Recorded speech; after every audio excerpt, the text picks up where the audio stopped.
2026 T20 ప్రపంచ cup ముద్దాడిన తర్వాత భారత జట్టు ప్రదర్శన నానాటికి దిగజారిపోతున్నట్టుగా మారిపోతోంది.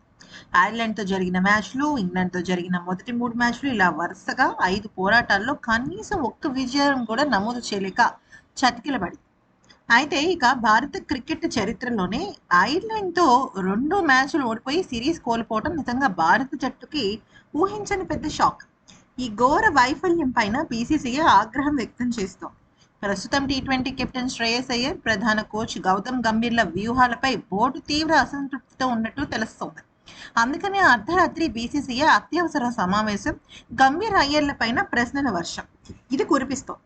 మూడో టీ20 పరాభవం ఎదురైన వెంటనే బీసీసీఐ ఉన్నతాధికారులు అర్ధరాత్రి ఆన్లైన్ అత్యవసర సమావేశం ఏర్పాటు చేశారు. జట్టును మళ్లీ విజయాల బాట పట్టించడం ఎలా అనే అంశం పైన సుదీర్ఘంగా చర్చించారు. ప్రపంచ కప్ లాంటి ఒత్తిడితో కూరుకున్న టోర్నీలో అద్భుతంగా రాణించిన భారత్ ఇప్పుడు ఎందుకని ఇలా చతికిలబడింది అంటున్నారు. అసలు సంజు శాంసన్ ని జట్టు నుంచి ఎందుకు పక్కన పెట్టారు అంటూ బోర్డు నిర్వాహకులు సెలెక్టర్లను అలాగే హెడ్ కోచ్ గౌతమ్ గంభీర్ ని గట్టిగా ప్రశ్నించారు. దీంతో పాటు ఓపెనర్లు అభిషేక్, వైభవ్ సూర్యవంశీలు కనీసం సింగిల్స్, డబుల్స్ తీస్తూ స్ట్రైక్ రొటేట్ చేయలేకపోతున్నారు. ప్రాక్టీస్ సెషన్స్ లో మీరు అసలు ఏమైనా ఉంటున్నారా అంటూ కూడా నిలదీశారు. జట్టులో శ్రేయస్ అయ్యర్ మినహా మిగిలిన ప్రధాన బ్యాటర్లందరూ ఎడమ చేతి వాడడం కావడంతో జట్టు సమతుల్యత దెబ్బతింటోందని అభిప్రాయపడ్డారు. వన్ డౌన్ స్థానంలో సంజు శాంసన్ ఇకపై జట్టులో శాశ్వత చోటు ఉండాలి అని కన్ఫర్మేషన్ ఇచ్చినట్టు తెలుస్తోంది.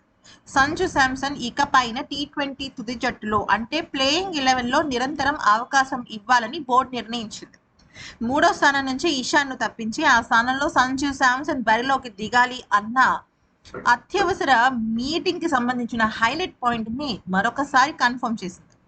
అయితే సంజు శాంసన్ పిచ్ పరిస్థితులను బట్టి 1-2 మ్యాచ్ల విఫలమైన క్లాస్ మాస్ ఇన్నింగ్స్ హిట్టింగ్ తో మలుపు తిప్పగలిగే సమర్థుడు. అంతేకాకుండా అతడి రాకతో బ్యాటింగ్ ఆర్డర్ లో కుడి ఎడమ చేతి వాటం కలయిక అంటే రైట్ అండ్ లెఫ్ట్ కాంబినేషన్ కూడా కుదురుతుందని బీసీసీఐ భావిస్తోంది. కోచ్, కెప్టెన్ల అధికారాలకు కత్తెర ఇచ్చినట్టుగా కూడా అర్థమవుతుంది. ఎందుకంటే ప్రస్తుతం ప్రధాన బౌలర్లుగా ఉన్న హర్షదీప్ సింగ్, హర్షిత్ రాణాలు ఇద్దరు కూడా గమనించినట్టయితే ప్రత్యర్థి బ్యాటర్ల పైన ఎటువంటి ప్రభావం చూపించలేకపోతున్నారు. పరుగులను నియంత్రించడంలో, వికెట్లు తీయడంలో ఏ మాత్రం అంటే అస్సలు ప్రభావం చూపించలేకపోతున్నారు. దీనిపైన వెంటనే మార్పులు చేయాలని ఖరాఖండిగా చెప్పినట్టు తెలుస్తోంది. అయితే ఇక నుంచి ప్రధాన కోచ్, కెప్టెన్ల జోక్యం అసలు ఉండకూడదని బీసీసీఐ తేల్చిపడేసింది. ఎందుకనంటే గౌతమ్ గంభీర్ హెడ్ కోచ్ పదవి తీసుకున్నదే అక్కడ తుది జట్టు విషయంలో కానీ, స్క్వాడ్ సెలక్షన్ విషయంలో కానీ తను ఉంటాను అన్న ఒక నియమ నిబంధన ఉండటం వల్లే ఇప్పుడు దాన్ని పూర్తిగా తీసివేయటం జరిగింది. రాబోయే రోజుల్లో పెను మార్పులు ఖచ్చితంగా ఉంటాయని, కానీ సంజు శాంసన్ కు దక్కిన కొత్త బాధ్యత మాత్రం కన్ఫర్మ్ అని తెలుస్తుంది.